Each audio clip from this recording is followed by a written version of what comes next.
You gotta repent or you going to die. Ain't nothing to it, baby. What it do, y'all? It's your brother man from the motherland coming to you guys live from the NY. Back with another one of our Repent or Die podcast. For those that don't know who I am Junes, the original for the Bantus, by blood, not by converse. You know I'm out here to splurge with the what with the word. I want to give all praise and glory to the Father, for He is worthy to be praised. Sunini is that name. I want to give all shout outs to all those that's been tuning in, subscribing, commenting, whether it's for the December, whether it's for the podcast, or whether it's for the shorts. You know, the fact that you guys are engaging is really doing, numbers for the channel. And we getting up there where we need to be, right? The goal is to sit down with influencers and guide them. Excuse me, and guide them on a righteous, just path, right? But you guys see what the title says, man. Religion and slavery, the genesis of racism, the parents of racism, religion and slavery. See, when religion was orchestrated and put together, right? Like I tell people all the time, religion was something that was created to take away black and brown people away from their creator. So when they came up with these religion complex was spiritual I'm about to say, well, you could say that spiritual, fornicated, adulterated, plagiarized to this highest sort of creation, something that was created to justify them as the superior beings over you. Now, slavery has something to do also with religion, because it was through religion, it was how they was able to detach us. And when they caught us slipping, they put us into slavery and made sure that religion was the only thing that you guys will hold on to as you were sent into other areas and locations here around the world. Now, I went online and I just had to just look things up. Like, why was slavery given? I mean, you hear me? Slavery. Why was religion given unto black people? Right? Because ever since this great awakening, and give all praise and glory to the Father. Ever since this great awakening, and finding out that the Holy Land was and in fact in Africa, right? Just knowing these things,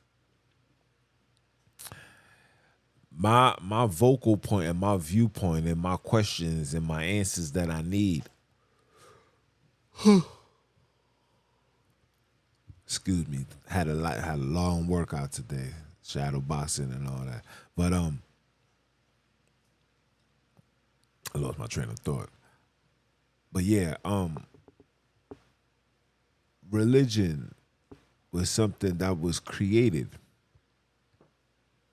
right, through slavery.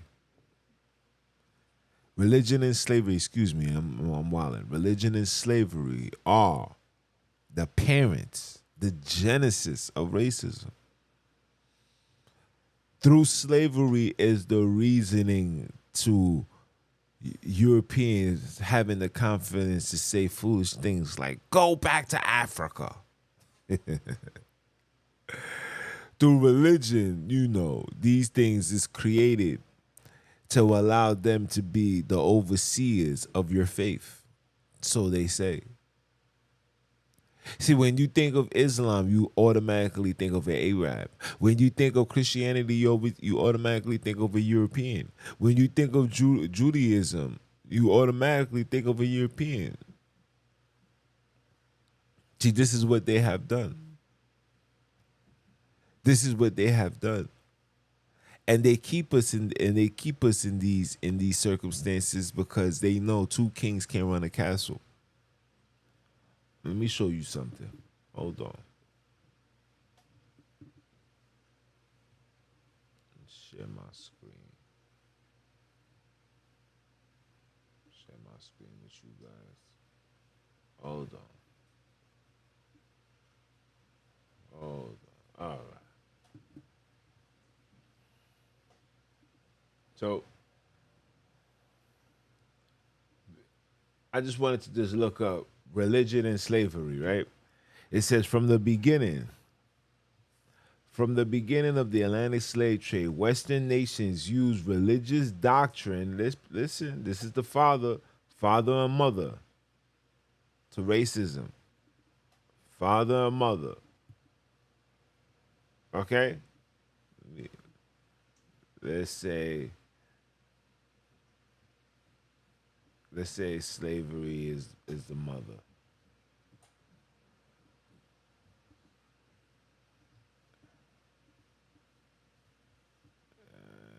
Religion is the father. Okay? Used religious doctrine to justify the enslavement of Africans. Although the bodies of the slaves were suffering, their souls were saved through conversion. Listen. And their souls were saved through conversion through Christianity. Now, I'm waiting for somebody to tell me, when did the Father tell us to follow Christianity? When did our big brother says to follow Christianity, to follow things or traditions that was made in the hands of man? I'll wait for it. When you find it, you let me know. Let's continue. It says, at the time of the Civil War, religion was still used to rationalize slavery, but it was also used by the abolitionists to oppose the institution and by the slaves themselves to resist bondage. Okay? So they use it, in one hand they use it to justify it, and in the same hand they used it to go against it. Okay? Similar to what you guys see your pastor do. I mean, if you're unprepared, unseasoned, lack wisdom, like I say all the time, that book could turn you into a sorcerer. It can turn you. It has turned individuals into sorcerers. I see it all the time. You see it all the time. You just don't question it because the people that's being the sorcerers are your teachers. But I digress. Who still rationalize slavery but also used by abolitionists to oppose the institution and by the slaves themselves to resist bondage. Christianizing slaves. Converting slaves to Christianity involved educating slaves to some degree, but the abolished movement made Southern slaveholders question the wisdom of instructing slaves. On one hand, the fear that the abolitionist literature would incite slaves, rebellion, and chilling effects on any effort to educate slaves. See, again, before they thought about giving you the word, it was before they thought about giving you the word, they had these fears and these concerns. And when Nat Turner did what he did, may the Father have mercy on his soul, that's when they realized that they had to be overseers over this so-called religion.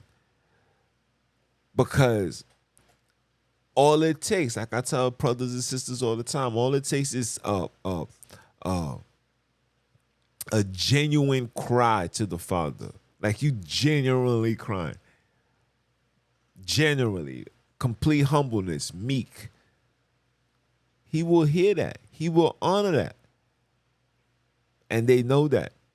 So they got to keep you in a state of thinking that you're doing righteous, but at the same time pissing off the Father, pissing off the Creator, because of these institutions that we have indulged ourselves into.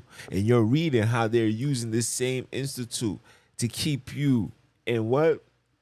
Christianized slaves. Let's continue. It says, the distribution of abolished literature in the South arose a distrust of all missionaries. Missionaries is just like saying mercenaries. Okay, let me show you. A religious mission, especially one sent to promote Christianity in a foreign country. Okay, that's what they tell you. Let me show you something.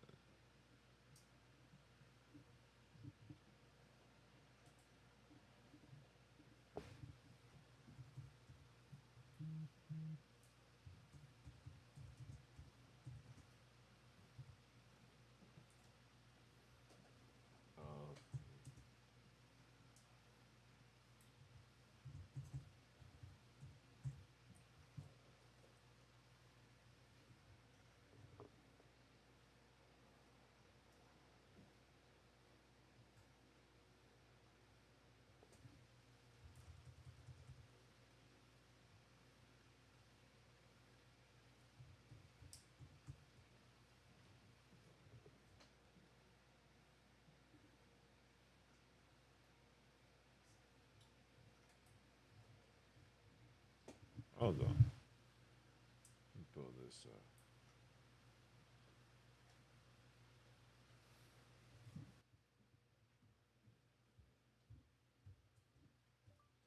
Mercenary.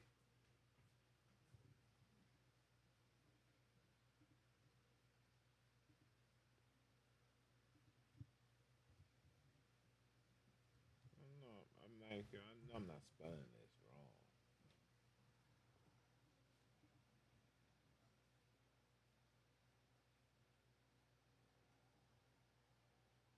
Oh, look what it says. Motivated solely by a desire for monetary or material gain.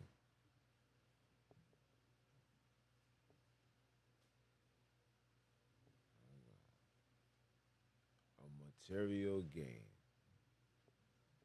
All right, let's look it up. We're gonna go to the dictionary.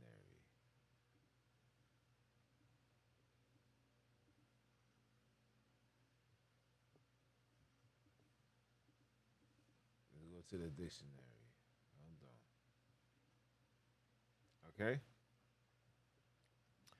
A missionary is a member of a religious group which is sent into areas in order to promote its faith or provide service to people such as education, literacy, social justice, healthcare, economic development. In the in the Latin translation of the Bible, Jesus Christ say the word when he sends the disciples into areas that command them to preach the God's spell in his name. The term is mostly commonly used in reference to Christian missions. Okay? Christian missions. Okay?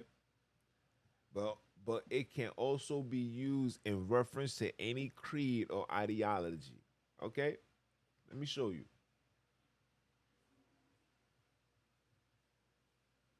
Okay? See what did this say right here?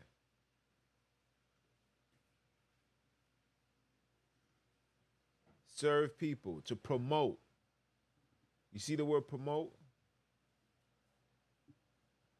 Okay? Motivated solely by a desire for monetary or material gain. Economic development, material gain. Okay?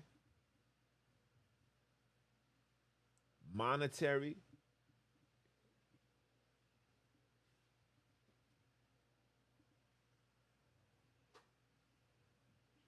uh, hired for service in foreign armies, hired for service. The word for missions originated in 1598 when Jesuits, the members of the Society of Jesus, sent members abroad. The word derived from the Latin missionem, meaning act of sending, or mature, meaning to send. on now. Now let's go back. Came to promote religion. It wasn't missionaries, there was mercenaries. On listen, on the other hand, abolitionists arguments against slavery challenge pro-slavery apologists to push slavery evangelism. If slavery was to be defined as a positive good, the slaves had to be converted. Listen, if slavery was to be defended, as a positive good, the slaves had to be converted to Christianity, and the master slave relation had to be conducted along biblical lines. Oh, so you see why the word you see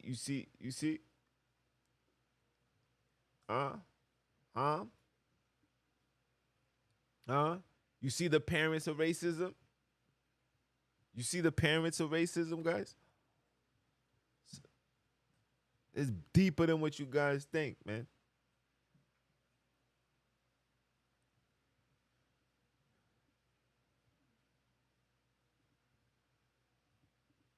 Schisms. Schisms over the questions of slavery resulted in the formation of the Methodist Episcopal Church South in 1844 and the Southern Baptist Convention in 1845. The division was relieved some of the anxiety among slaveholders that churches were sympathetic to the abomination to the abolishment, and also create greatly urgency among southern churches to convert the slaves. So again, religion was something that was, oh, my mic was down. Sorry. Wow. I'm sorry, guys. But again, let me read it. Okay? Let me read it from where we left off. See, missionaries come into the reign to promote religion. On the other hand, abolitionist arguments against slavery challenge pro-slavery apologists to push slavery evangelism. If slavery was to be defended as a positive good, the slaves had to be converted to Christianity. So the only way for the slaves, the only way to the slaves and the only way for the slaves to be comfortable with slavery, and all the way for these heathens to continuously push slavery to justify it, they had to use Christianity. They had to use Christianity. You was never supposed to know about the Old Testament. You see, the Old Testament brings you to exact location. See, they could try to swingle you with the ISIS Rael. They could do that if they want. But in all reality, we all know the truth, and everything is out the bag now. Everybody knows where the land at. Everybody knows where the milk is honey at. There's no milk and honey. Okay? The gold that these heathens found in Iraq for Saddam Hussein, that's not even a half of what Africa generates in a year. Billions of dollars in gold is generated yearly in Africa. Billions.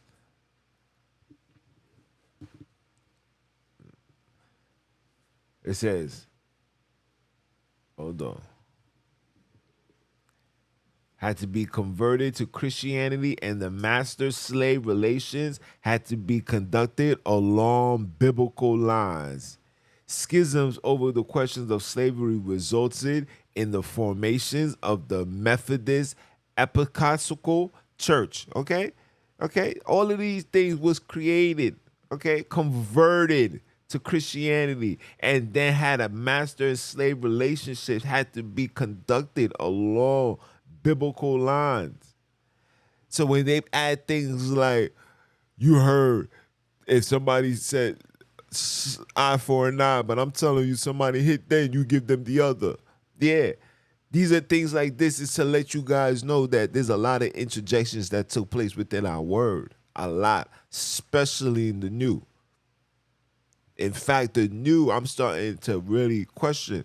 I mean, I remember when brothers used to be like, nah, bro, that joint is not true, bro.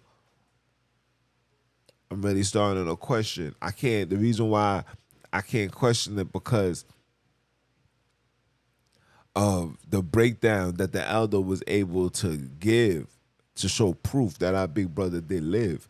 So when he say certain things like Ella Ella La Sabatani, it's like I can't say the New Testament is trash. Like the elder says, we can't just get rid of it, not just yet. There's still a lot of things to uncover, still a lot of truth, still a lot of wisdom, still a lot of knowledge. You understand? We 200, we 2,000 years behind, so we got it catching up to do. Let's continue. See this? This is where churches came from. These are the parents of racism. Okay? These are the parents of racism. Don't let nobody tell you anything different. Matter of fact, let's go back. Let's look up Christianity.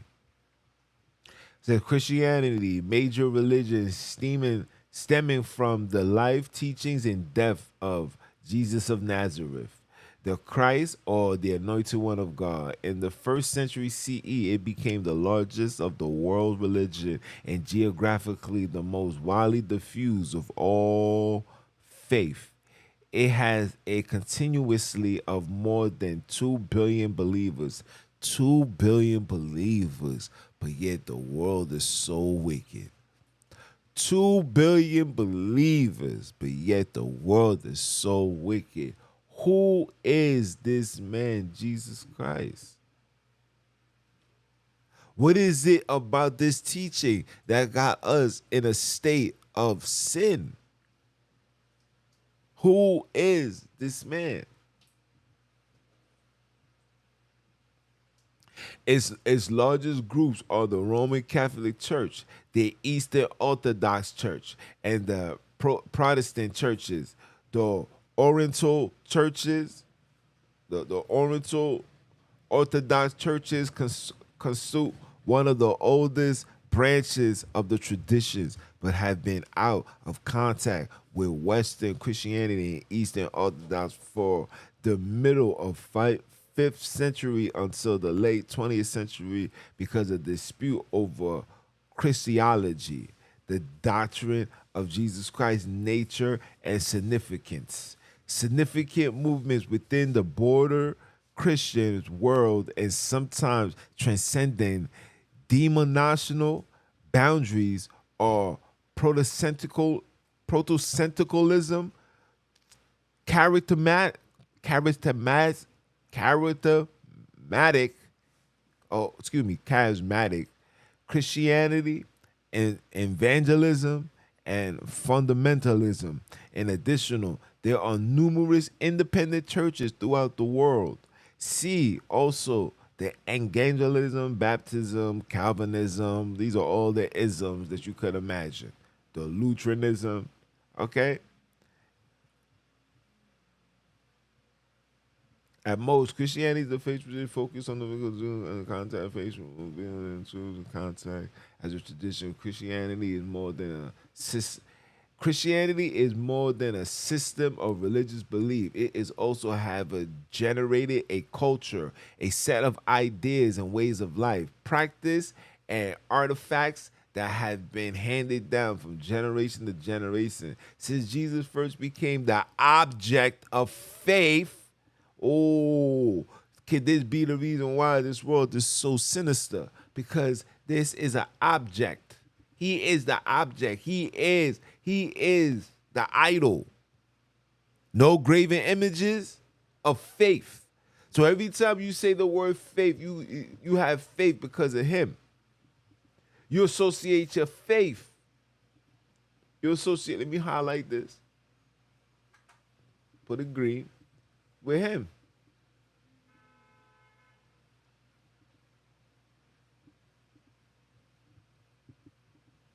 That's what you did. Listen, look. Christianity is thus both a living tradition of faith and the culture that the faith leaves behind. The ancient of Christianity is the church, the community of the people who make up the body of believers. Wow. This paragraph right here says a lot, people. Says a lot, people. Says a lot.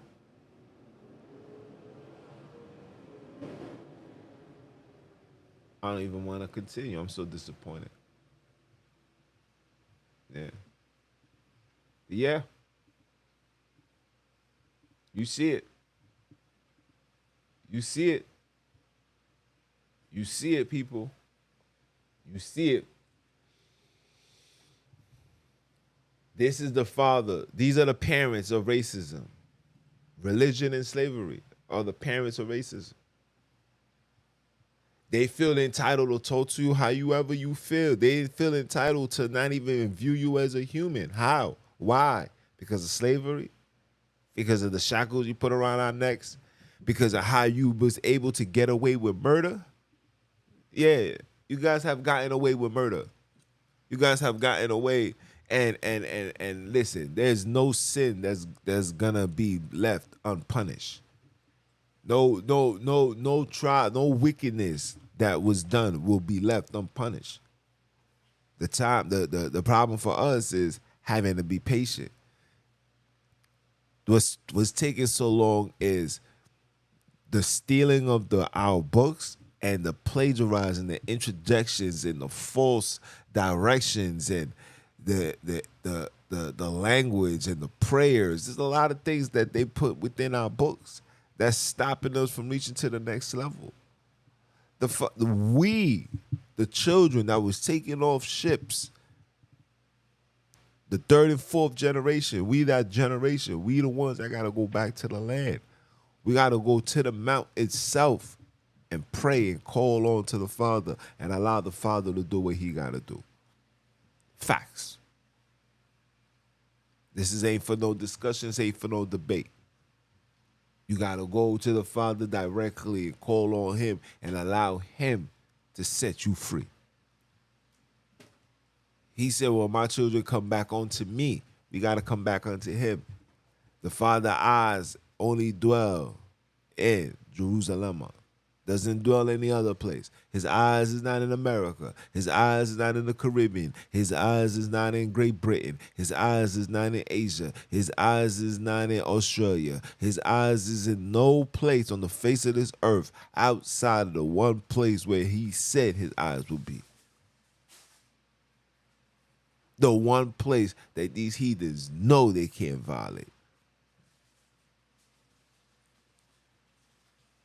But listen, it's your brother man from the motherland. I came to you guys live.